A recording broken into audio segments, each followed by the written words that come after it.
Hello friends, welcome back to A to Z study. This is Rahul. और अभी हम start करने जा रहे हैं आपके वन डायमेंशनल जो चैप्टर है उसका लास्ट टॉपिक। इसके बाद ये चैप्टर एंड कर जाएगा। जो लास्ट टॉपिक है हमारा वो है ग्राफ्स का। तो भाई आइए स्टार्ट करते हैं अपने ग्राफ्स।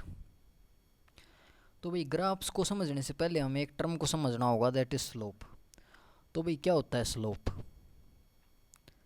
मान लीजिए आपके पास क्या है, वाई एक्स ग्राफ है कुछ इस तरीके से।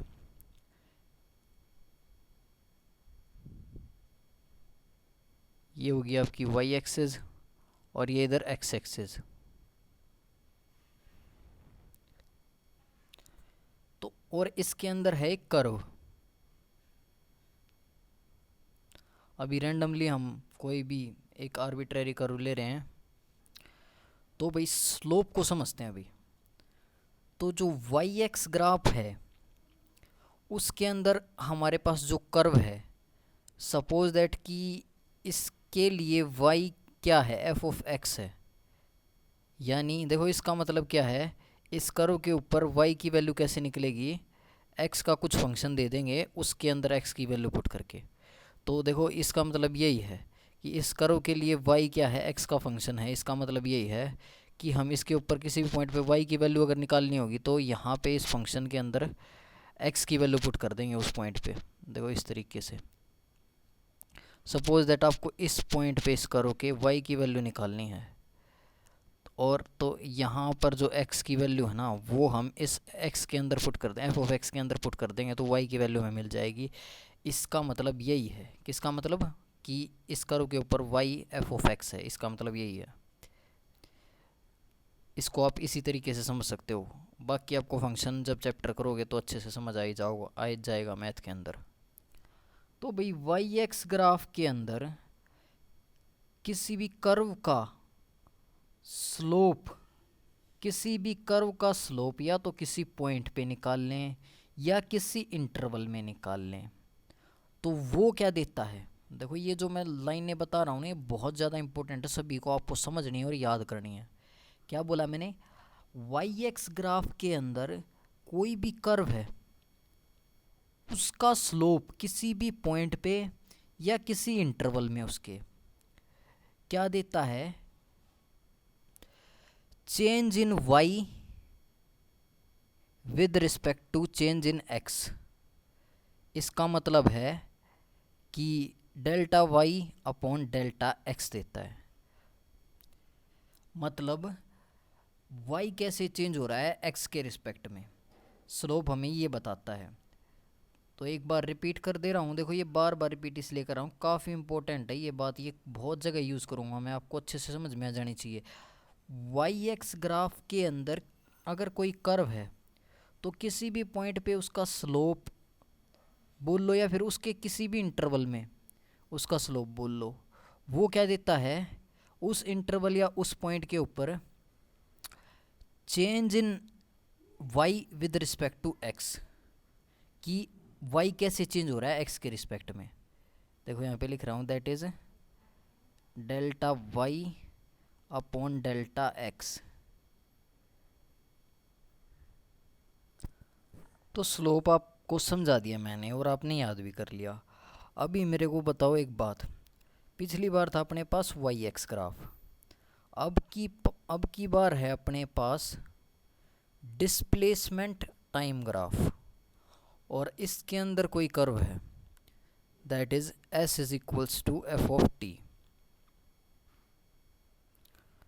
तो इसके अंदर जो ये कर्व है इसके किसी भी पॉइंट पे या फिर किसी भी इंटरवल में हमें स्लोप क्या देगा।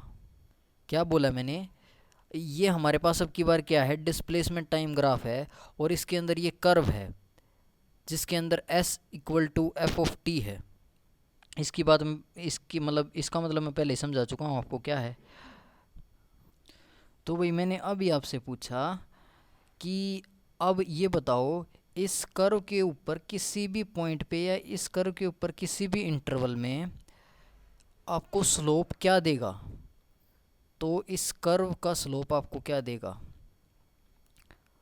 स्लोप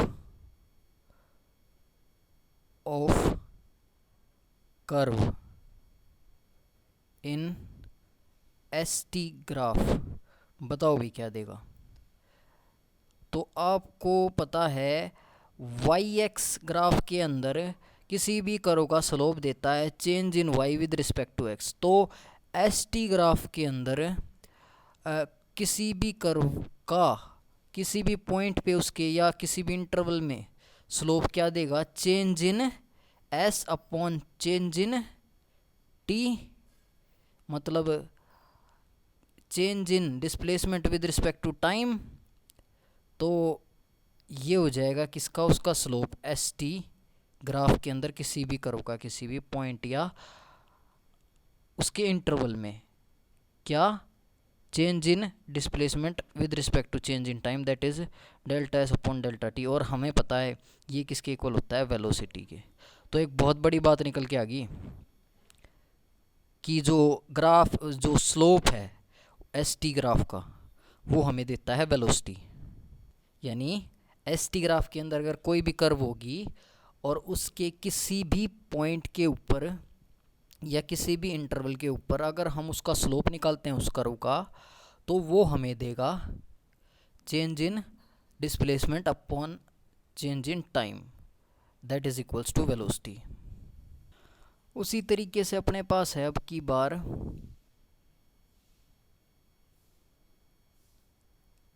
वेलोसिटी वर्सेस टाइम का ग्राफ, और इसके अंदर कोई भी कर्व है, that is v is equals to F of T.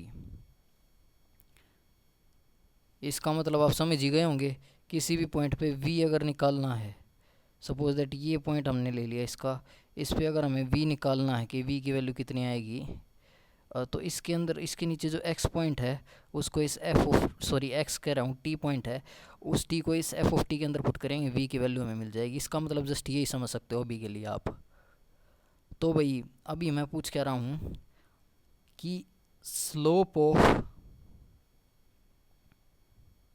Curve in we T graph क्या देगा, क्या देगा भाई बताओ। जिस तरीके से वाई एक्स ग्राफ के अंदर किसी भी कर्व का किसी भी उसके पॉइंट पे या इंटरवल में स्लोप क्या देता है, change in Y with respect to change in X, उसी तरीके से वी टी ग्राफ के अंदर किसी भी कर्व का किसी भी पॉइंट या इंटरवल में स्लोप हमें क्या देगा, change in V with respect to change in T which is equals to acceleration. तो एक और बड़ी बात हमारे सामने निकल के आई कि जो वी टी ग्राफ होता है उसके अंदर किसी भी कर्व का स्लोप निकाल ले उसके किसी एक पॉइंट पर या फिर किसी इंटरवल के अंदर, तो वो देगा उसका उस कर्व का मतलब जिसके लिए वो कर्व हमने बनाई है जिस भी बॉडी के लिए उसका एक्सेलरेशन। तो भाई उम्मीद करता हूँ इतनी बातें आपने अच्छे से समझ के याद कर ली होंगी। तो भाई अभी तक आपने सीख लिया किस ग्राफ का स्लोप क्या देता है, अभी आपको स्लोप निकालना सीखना है। तो भाई पहले आपको सिखाता हूँ मैं किसी भी कर्व का स्लोप निकालना। तो मान लो कोई भी कर्व है अपने पास वाई एक्स ग्राफ के अंदर, कोई भी क्या है कर्व है अपने पास, suppose that this kind of curve we have, इसके ऊपर y है एफ ऑफ एक्स। अच्छा भाई, तो इस कर्व के ऊपर हमें निकालना है इस पॉइंट का स्लोप। तो इस पॉइंट के ऊपर सपोज दैट मान लो x की वैल्यू है x1। तो भाई इस कर्व का जो स्लोप निकालने के तरीके हैं वो हैं हमारे पास दो। पहला तरीका क्या है, इस कर्व के लिए जो ये हमें y equal to F of x दे रखा है, इससे हम क्या निकालें, इससे हम निकालें dy बाई डी एक्स, मतलब differentiation of y with respect to x निकालें। ठीक है, उसके बाद उसके अंदर हम पुट कर देंगे x की जगह पे x1।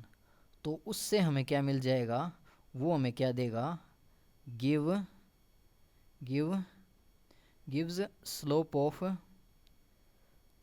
ऑफ कर्व एट कितने पर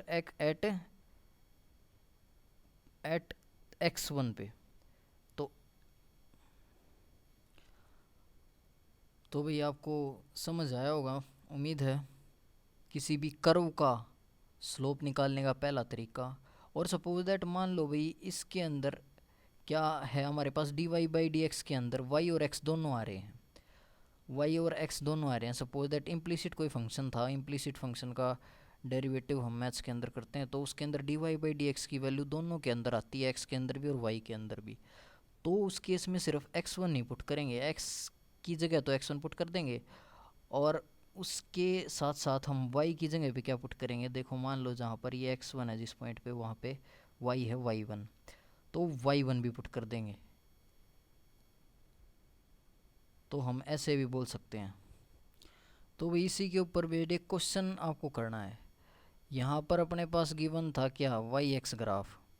इसके अंदर एक कर्व दे रखी थी जिसके अंदर y किसके इक्वल, सॉरी वाई स्क्वायर किसके इक्वल था, x इंटू वाई के। x, सॉरी इसको ऐसे मत करो, इम्प्लिसिट बना लो इसको। देखो मैं एग्जांपल देना चाहता हूँ आपको, जिसके अंदर dy बाई डी की वैल्यू क्या है, x और y दोनों ही टर्म्स में आए। इसके अंदर एक कांस्टेंट c और ऐड कर लो भाई।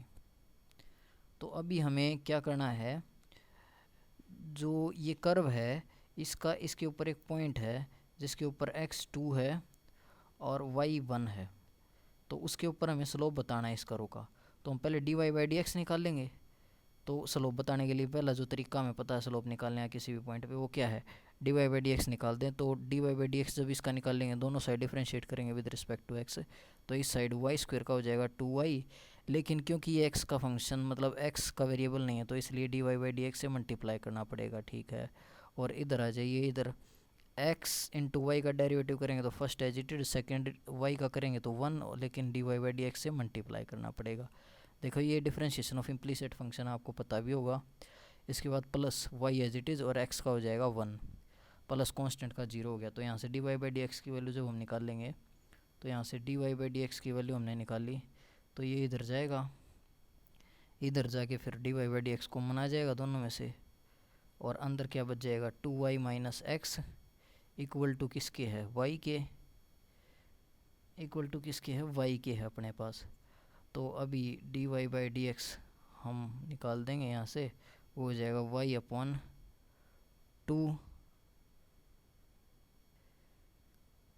Upon 2y minus x. इस पॉइंट को थोड़ा सा चेंज कर लो आप, यहाँ पे 3 कर लो y को। तो अभी हमें इस पे स्लोप निकालना है।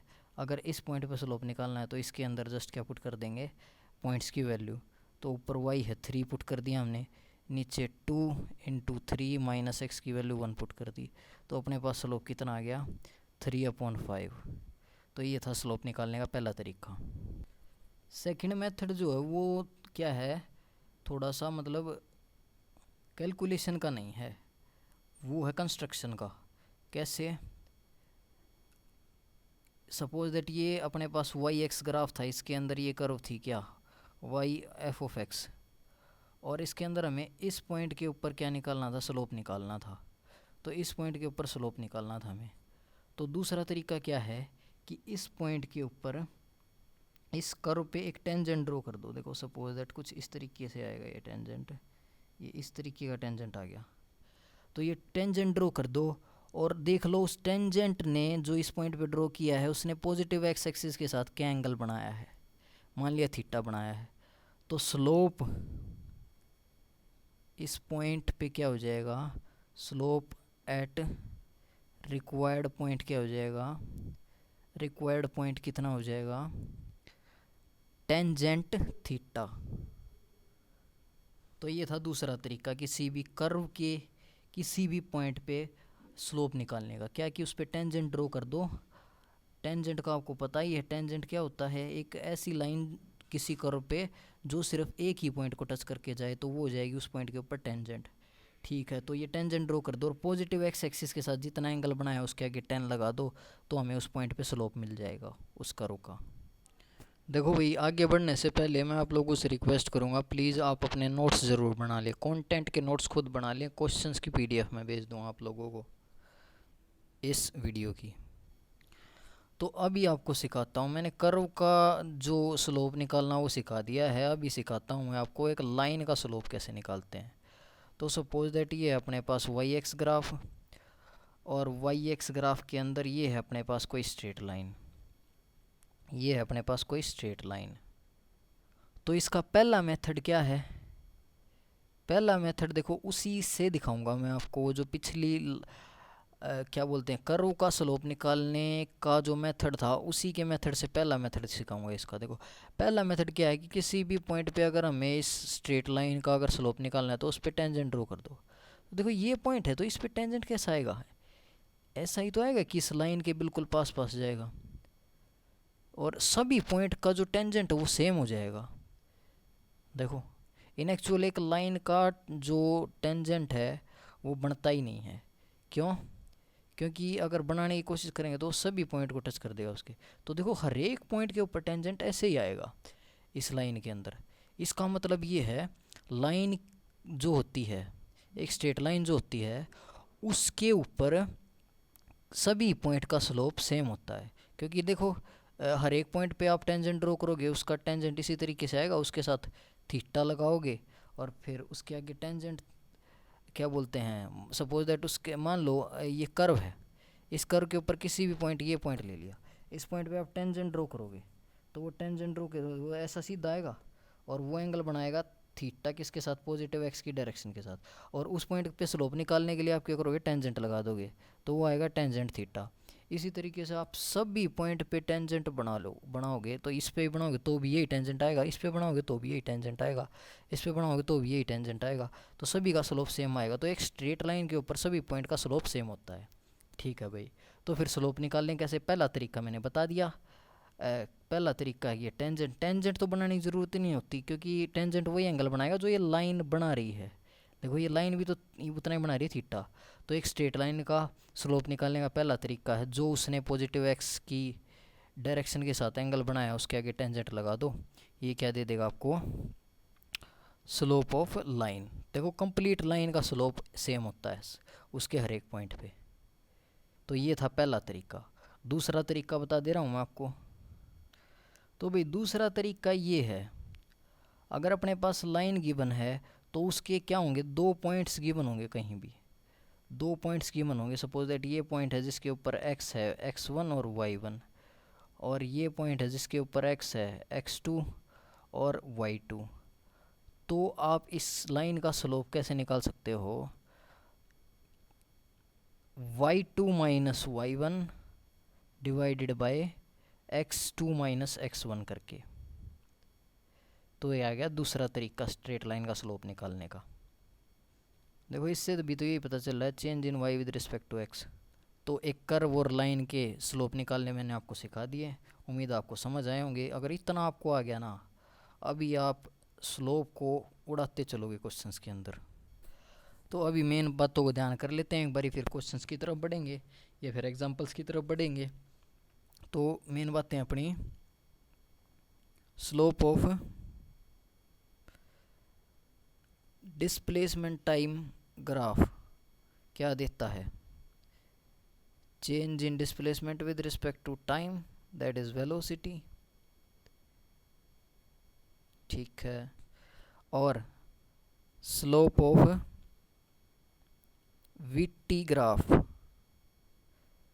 क्या देता है, change in velocity upon change in time, ये हो जाएगा एक्सेलरेशन। देखो आपको रटने की कुछ भी ज़रूरत नहीं है भाई, रटने की तो ज़रूरत ही नहीं है भाई, ये याद रखने की ज़रूरत नहीं है आपको। Slope of S T graph आपको वेलोसिटी देता है, नहीं, थोड़ा सा दिमाग लगाना है बस। ये है अपने पास एस टी ग्राफ। बस एक बात ध्यान रखनी पड़ेगी, वाई और एक्स का जो ग्राफ होता है उसका स्लोप क्या देता है। वाई और एक्स का ग्राफ जो होता है उसके अंदर कोई भी कर्व हो तो उसका स्लोप देता है change in Y with respect to X. तो बस ये इतनी बात ध्यान रखो और कुछ याद मत रखो। तो एस टी का जो स्लोप हो जाएगा वो क्या देगा, बस इतनी सी बात से इतनी इतनी बात है, change in displacement upon change in time. याद तो किया ही नहीं हमने, बस ग्राफ बताओ हमें कौन सा है और उसका स्लोप देख लेंगे हम क्या दे रहा है। इसी तरीके से वेलोसिटी वाला देख लोगे तो del V upon del T जो कि है एक्सेलेरेशन। तो ये था भैया अभी तक का ओवरव्यू। और ग्राफ्स जो स्लोप है वो निकालने के तरीके मैंने आपको बता ही दिए। जो एक कर्व होती है उसका स्लोप हम दो तरीके से निकाल सकते हैं। पहला, किसी भी पॉइंट पे अगर स्लोप निकालना है तो उसको डिफरेंशिएट कर देंगे पहले उस कर्व के अंदर जो y है उसको विद रिस्पेक्ट टू एक्स, या फिर बोल लो उसकी जो इक्वेशन है उस कर्व की उससे D Y by D X निकाल लेंगे और जिस पॉइंट पे स्लोप उसका निकालना है वो पुट कर देंगे तो उस पॉइंट पे उसका स्लोप आ जाएगा। और भाई दूसरा तरीका है एक कर्व का स्लोप निकालने का कि उसके ऊपर जिस भी पॉइंट पे निकालना है उस पर टेंजेंट ड्रॉ कर देंगे, उसने जो पॉजिटिव एक्स एक्सिस के साथ एंगल थीटा बनाया उसके साथ टेन लगा देंगे तो वो उस पॉइंट पे उसे कर्व का स्लोप आ जाएगा।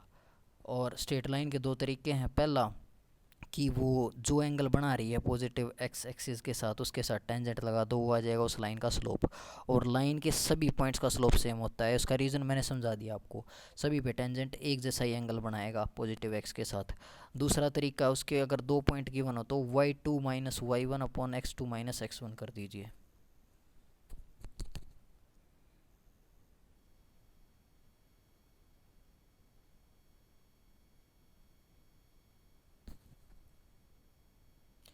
तो भाई एक काम करते हैं, लगे लगाए एक बारी बेसिक को ही ख़त्म कर लेते हैं। या फिर एक काम करो, चलो रहने दो भाई, पहले इसको स्लोप के एग्जांपल्स देख लेते हैं। बस भैया एग्जांपल्स को उड़ाते चलना अभी मेरे साथ। तो देखो, और इस स्टेटमेंट पे गौर मत करो भाई, स्टेटमेंट पे गौर मत करो, जस्ट ग्राफ को देखो और ऑब्जर्व करो उसके अंदर क्या कुछ है। तो देखो ये है अपना ग्राफ। इस ग्राफ के अंदर आप साफ देख सकते हो एक्स टी ग्राफ, यानी हमें ग्राफ गिवन है कौन सा, डिस्प्लेसमेंट टाइम ग्राफ गिवन है। तो देखो भाई, डिस्प्लेसमेंट टाइम ग्राफ अगर गिवन है और उसके अंदर एक स्ट्रेट लाइन है तो उसका स्लोप हम निकाल लेंगे, यानी उसका एंगल देख लेंगे पॉजिटिव टी के साथ। क्या है पॉजिटिव टी के साथ है 90। तो 1090 कितना होता है, 1090 होता है इन्फानाइट। तो इसका मतलब इसके अंदर जो कर्व बनी हुई है, वो उसका स्लोप यहाँ पे किसके इक्वल है, पहले तो हमें पता है delta x upon delta T that is velocity के इक्वल हो जाएगा। और ये कितना आ गया, इन्फानाइट आ गया, तो वेलोसिटी इन्फानाइट आ गई। और तो इसके अंदर जिस भी बॉडी के लिए ये जो ग्राफ बना हुआ है उसकी वेलोसिटी इनफाइनाइट है, जो कि कभी पॉसिबल ही नहीं है। तो देखो ये एक्सप्लेनेशन अब पढ़ो, थीटा 90 डिग्री है तो वी इनफाइनाइट हो जाएगी। तो देखो ये लाइन तो कोई बड़ी मतलब खासी नहीं है, that is line perpendicular to time axis represent the particle change in its position with respect to constant hence poses. इतनी कुल बात ये है कि इनफाइनाइट वेलोसिटी पॉसिबल नहीं है, आप पढ़ भी सकते हो, ये एडिशनल थोड़ी सी इन्फॉर्मेशन आपके लिए। तो भाई देखो अगला जो ग्राफ है अपने पास उसके अंदर देखो, अगले ग्राफ के अंदर ये एंगल थीटा है, मान लो ये एंगल थीटा है। तो ये एक स्ट्रेट लाइन है और स्ट्रेट लाइन का सभी पॉइंट पे स्लोप क्या होता है, सेम होता है। और जो स्लोप होगा एट ऑल पॉइंट्स वो किसके इक्वल हो गया, टेंजेंट थीटा के इक्वल हो गया। ठीक है भाई, इसका मतलब क्या है, velocity v at all points क्या है, अभी ये टेंजेंट थीटा है सभी के ऊपर, तो सभी के ऊपर टेंजेंट थीटा है और टेंजेंट थीटा क्या है, कांस्टेंट है। इसका मतलब यही हो गया कि जो ये कर्व गिवन है जिस भी बॉडी के लिए उसकी वेलोसिटी जो है वो टाइम के साथ कांस्टेंट रह रही है। तो थीटा देखो ये रहा, यहाँ पे स्टेटमेंट को पढ़ो, थीटा कांस्टेंट तो इसलिए वेलोसिटी कांस्टेंट हो जाएगी, वेलोसिटी कांस्टेंट है तो एक्सेलरेशन 0 है। देखो ये चीज़ें तो आपको रटने की ज़रूरत है ही नहीं, बस पढ़ते चलो, जस्ट मैंने समझा दिया आपको जो असली चीज़ें थी वो अगर आपको आ गई तो मान लो स्लोप ख़त्म। अगले के अंदर देख लो भाई, तो अगला जो है वो स्लोप देखो आप, एक्स टी ग्राफ के अंदर अगले के अंदर स्लोप ऑब्जर्व करना है हमें, जो ये कर्व गिवन है उसका। तो पहले देखो थोड़े कम टाइम पे निकाल लेते हैं, टाइम जब कम था। तो देखो यहाँ पे निकालोगे तो टेंजेंट ड्रॉ कर दें यहाँ पे, तो ये ड्रॉ किया टेंजेंट, तो ये एंगल हो गया θ1। अच्छा भाई θ1 हो गया, तो स्लोप हो गया tan θ1। ठीक है भाई, इस पॉइंट पे जो जिस पॉइंट पे टेंजेंट ड्रॉ किया, उसके बाद यहाँ पे ड्रॉ करो, तो यहाँ पे ड्रॉ करोगे तो यहाँ पे आ जाएगा, देखो ये थोड़ा सा बड़ा थीटा आ गया। अब लगभग 90 नहीं बोल सकते, मतलब लगभग 90, लेकिन 90 नहीं बोल सकते, थीटा है तो θ2 बोल दो, सॉरी। तो यहाँ पे आ गया tan θ2। अभी मेरे को एक बात बताओ, थीटा की वैल्यू जितनी बड़ी होती है उतनी बड़ी वैल्यू टेंजेंट थीटा की हो जाती है ना। थीटा जितना बड़ा, देखो खुद भी देख लो, जब थीटा बढ़ता जाता है, देखो स्टार्टिंग में 0 था तो टेंजेंट थीटा की वैल्यू 0। जब थीटा 30 हो गया तो उसकी वैल्यू 1/√3, दैट इज़ 1/√3 की वैल्यू अपने पास कितनी होती है, तो 1/√3 की वैल्यू होती है अपने पास 0.57। ठीक है भाई, उसके बाद 10 45 पे हो गया 1। तो कुल बात ये देखो, एंगल 0 से 45 पे आया तो टेंजेंट थीटा 0 से 1 पे आ गया, मतलब जब थीटा बढ़ रहा है तो टेंजेंट थीटा की वैल्यू भी बढ़ रही है। तो इसका मतलब क्या है, इसके अंदर देखो पहले टाइम जब कम था तो थीटा छोटा था, क्योंकि θ1 आप देख रहे हो इसके अंदर θ1 छोटा है और θ2 जो है वो बड़ा है, θ2 बड़ा है, तो इसका मतलब टाइम के साथ थीटा बढ़ रहा है, टाइम के साथ टेंजेंट थीटा बढ़ेगा, तो टाइम के साथ टेंजेंट थीटा बढ़ेगा, तो इसका मतलब जिस बी बॉडी का ये कर्व है उसकी टाइम के साथ वेलोसिटी बढ़ेगी, क्योंकि टेंजेंट थीटा उसकी वेलोसिटी को ही तो बता रहा है। तो ये देख लो, theta is increasing so v is increasing and a is positive. A यानी एक्सेलरेशन पॉजिटिव है, भाई पता है वेलोसिटी टाइम के साथ इंक्रीज करती है तो एक्सेलरेशन पॉजिटिव होता है। बाकी कुछ रटने की आपको ज़रूरत है ही नहीं। अभी देखो नेक्स्ट एग्जांपल भाई, तो नेक्स्ट एग्जांपल पे यहाँ है टाइम, ये टाइम एक ये पॉइंट ले लेते हैं, एक ये पॉइंट ले लेते हैं। ठीक है भाई, एक ये पॉइंट ले लिया और एक ये ऊपर वाला पॉइंट ले लिया। तो इस पॉइंट पे थीटा जब टेंजेंट जब ड्रॉ किया तो ये आ गया, ये आ गया, तो ये हो गया एंगल, एंगल ये हो गया θ1। और बाद में टाइम हुआ है यहाँ, देखो इस तरफ टाइम जब बढ़ रहा है तो इसी तरफ ऑब्जर्व करना है, ये नहीं आप बोल रहे हो पहला यहाँ का थीटा बना रहे हो बाद वाले टाइम का, और फिर उसके बाद बना रहे हो पीछे वाले टाइम का, फिर बोल रहे हो थीटा तो कट गया। नहीं भाई, इधर से देखना है, टाइम जहाँ कम है इधर से, तो पहले पॉइंट ये आ रहा है तो इसका थीटा बनाओगे तो θ1 बन गया, फिर उसके बाद पॉइंट ये आ रहा है तो इसका थीटा बनाओगे तो ये कैसा जाएगा, तो ये कुछ ऐसा जाएगा। तो अब देखना, θ1 बड़ा था स्टार्टिंग में, जो ये वाला टेंजेंट बनाया देखो, ये वाला जब टेंजेंट अब हमने बनाया तो थीटा बड़ा था, अभी अगले पे पॉइंट पे बनाया तो थीटा छोटा हो गया, तो थीटा छोटा हो गया, इसका मतलब टेन थीटा बढ़ घट जाएगा अगर थीटा घट गया तो, और टेन थीटा घट गया तो वेलोसिटी घट जाएगी। तो वेलोसिटी घट गई, देखो थीटा डिक्रीज़ किया तो वेलोसिटी डिक्रीज़ की और ए नेगेटिव आ गया, बस बात ख़त्म, इतना ही है इंपॉर्टेंट। तो ये भी नेक्स्ट एग्जांपल देख लीजिए। नेक्स्ट एग्जांपल के अंदर एक बात बताओ, ओ ए जो है उसका थीटा ये है θ1, ओ ए बी का जो थीटा बनेगा वो बनेगा ये θ2, और जो बी सी है उसका थीटा बनेगा इस तरफ, यानी ये देखो, ये सॉरी भाई, देखो इसको बना लो ऐसे करके, ये ऐसे किया तो ये बन जाएगा इसका θ3, और जो सी एस है उसका थीटा बन गया ये वाला θ4, ये θ3 हो गया। तो देखो ओ से ए का थीटा क्या है, ए से बी के थीटा से बड़ा है, तो इसका मतलब ओ से ए तक जो वेलोसिटी है वो किससे ज़्यादा है, ए से बी तक जो वेलोसिटी है, क्योंकि थीटा ज़्यादा है इसका। अब बात आती है बी सी की, तो बी सी के अंदर देखो भाई थीटा बहुत ज़्यादा बढ़ा रहा है, बहुत ज़्यादा बढ़ा रहा है, इसका मतलब देखो क्या है, इसका मतलब ये है, देखो खुद बताना मेरे को, अगर टेंजेंट थीटा के अंदर थीटा 90 से बड़ा हो तो थीटा की टेंजेंट थीटा की वैल्यू नेगेटिव आएगी ना, अगर 90 से बड़ा एंगल होगा दूसरे क्वाड्रेंट में आ जाएगा तो टेंजेंट थीटा की वैल्यू नेगेटिव आएगी। तो देखो ये थीटा 90 से बड़ा हो गया, इसका मतलब ये है वेलोसिटी अब नेगेटिव हो चुकी है जिस डायरेक्शन में पहले था, क्योंकि थीटा पहले 90 से छोटा आ रहा था तो डायरेक्शन पॉजिटिव थी वेलोसिटी की, और इस केस में जो है थीटा 90 से बड़ा हो गया तो वेलोसिटी की डायरेक्शन नेगेटिव होगी। तो भाई देखो हम स्लोप के साथ क्या कर सकते हैं, वेलोसिटी की डायरेक्शन भी बता सकते हैं। अगर थीटा 90 से छोटा है तो इसका मतलब ये है कि वेलोसिटी पॉजिटिव, अगर थीटा 90 से बड़ा है तो वेलोसिटी नेगेटिव है।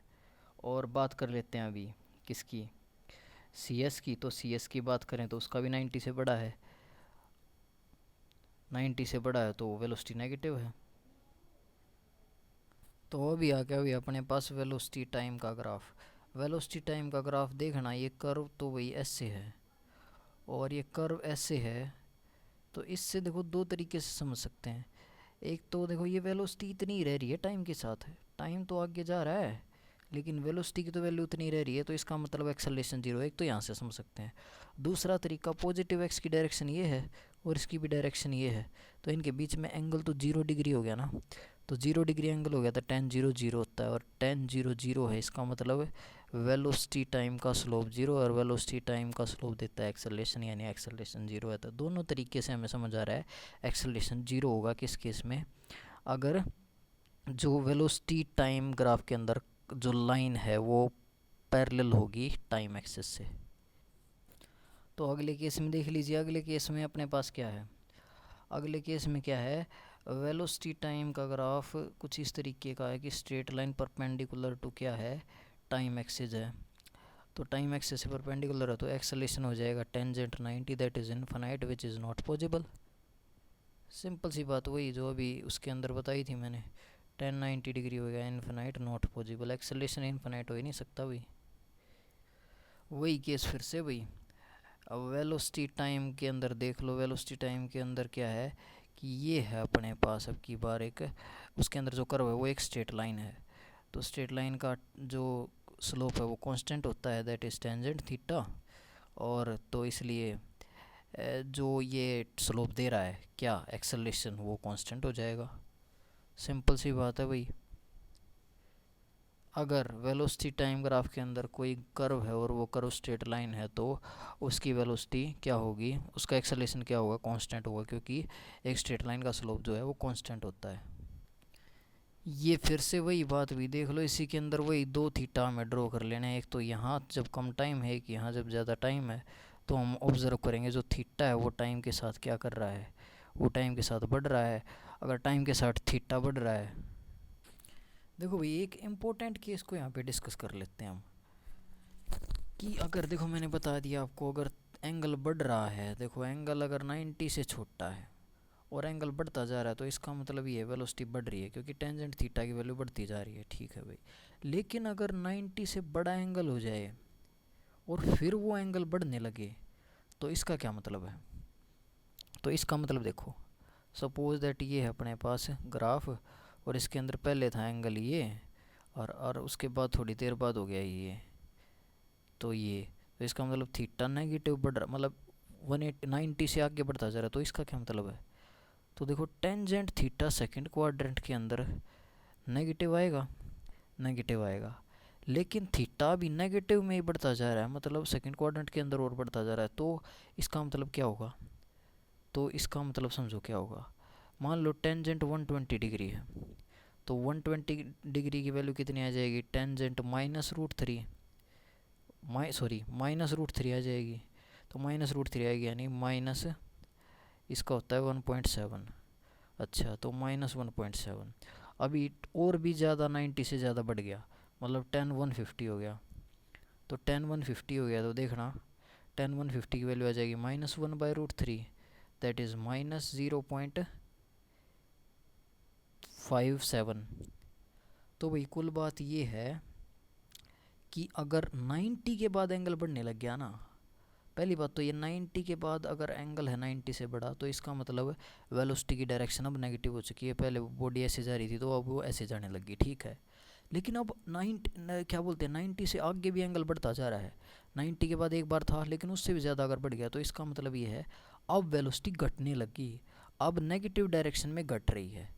तो नेगेटिव डायरेक्शन में ज़्यादा थी और अगर 90 से बड़ा एंगल है और वो बढ़ता जा रहा है, तो इसका मतलब पहले नेगेटिव में थी और अभी नेगेटिव कम होती जा रही है, जो उल्टी डायरेक्शन में वेलोसिटी है वो कम होती जा रही है। तो ये एक इम्पोर्टेंट केस था, ये हमने डिस्कस कर लिया। अभी कुछ इम्पॉसिबल कंडीशंस को डिस्कस करके आज के लेक्चर को करते हैं ख़त्म। कल के लेक्चर के अंदर क्या होंगे, इसके क्वेश्चंस और एरिया अंडर कर्व के जो एप्लीकेशन हैं इसके अंदर हमारे 1D के अंदर वो। तो आज के लेक्चर के अंदर लास्ट बात कर लेते हैं। एक तो देखो भाई, अगर कुछ कर्व इस तरीके की है, मान लो एस टी ग्राफ है अपने पास, कर्व कुछ इस तरीके की है कि एक टाइम पे दो डिस्प्लेसमेंट आ रही हैं। देखो ये टाइम जो है, ये t1 जो है, इस पे दो डिस्प्लेसमेंट आ रही है, एक तो ये आ रही है और एक ये वाली आ रही है ऊपर वाली। तो ऐसा कैसे पॉसिबल है भाई, एक बॉडी एक टाइम पे दो दो डिस्प्लेसमेंट पे कैसे हो सकती है? तो ये इम्पॉसिबल ग्राफ है। तो एक बात ध्यान रख लेना, अगर कोई भी ऐसा ग्राफ मिले जिसके अंदर एक टाइम पे आपको दो पोजीशन दिखाई दे रही हो, डिस्प्लेसमेंट दिखा रही हो, तो वो इम्पॉसिबल होगा। इसका एक अदर एग्जांपल है ये वाला तो मैंने समझा दिया। और अगला इम्पॉसिबल ग्राफ कौन सा होता है कि जहाँ पे जो कर्व है वो क्या हो जाए, वो एक्स एक्सिस है उससे परपेंडिकुलर हो जाए। ऐसा होने पर क्या हो जाता है, अगर वो उससे परपेंडिकुलर हो जाती है तो स्लोप आता है इन्फिनाइट। अगर इन्फिनाइट स्लोप आता है तो एस टी ग्राफ के अंदर इन्फिनाइट वेलोसिटी है जो कि नहीं पॉसिबल है, और वी टी ग्राफ के अंदर इन्फिनाइट एक्सेलरेशन है जो कि नहीं पॉसिबल है। तो एक ऐसा ग्राफ मतलब, या फिर ग्राफ का कोई पार्ट भी हो सकता है, जैसे इस ग्राफ इसके अंदर ये वाला जो पार्ट है ये इम्पॉसिबल है, क्योंकि इसके अंदर क्या हो रहा है, जो स्लोप है वो इनफाइनाइट हो रहा है। तो जिस ग्राफ के अंदर स्लोप इनफाइनाइट हो जाए वो भी इम्पॉसिबल ग्राफ होता है। दो इम्पॉसिबल कंडीशन मैंने आपको बता दी। तो ये थी इम्पॉसिबल ग्राफ की कंडीशंस। देखो ये मेरा तबीयत थोड़ा सा बहुत ज़्यादा ख़राब चल रहा है, थोड़ा सा क्या बहुत ज़्यादा ख़राब चल रहा है इन दिनों, लेकिन मैं फिर भी ये सोच रहा हूँ कि लेक्चर कंटिन्यू ही रखूँ तो अच्छा है, ताकि आपका कुछ लॉस ना हो। सो प्लीज़ फ्रेंड्स, थोड़ा सा मेरे को अगर सपोर्ट करना चाहते हैं तो आप वीडियो को लाइक ज़रूर कर दिया करिए। चलो अभी के लेक्चर को रखते हैं इतना ही। Thank you.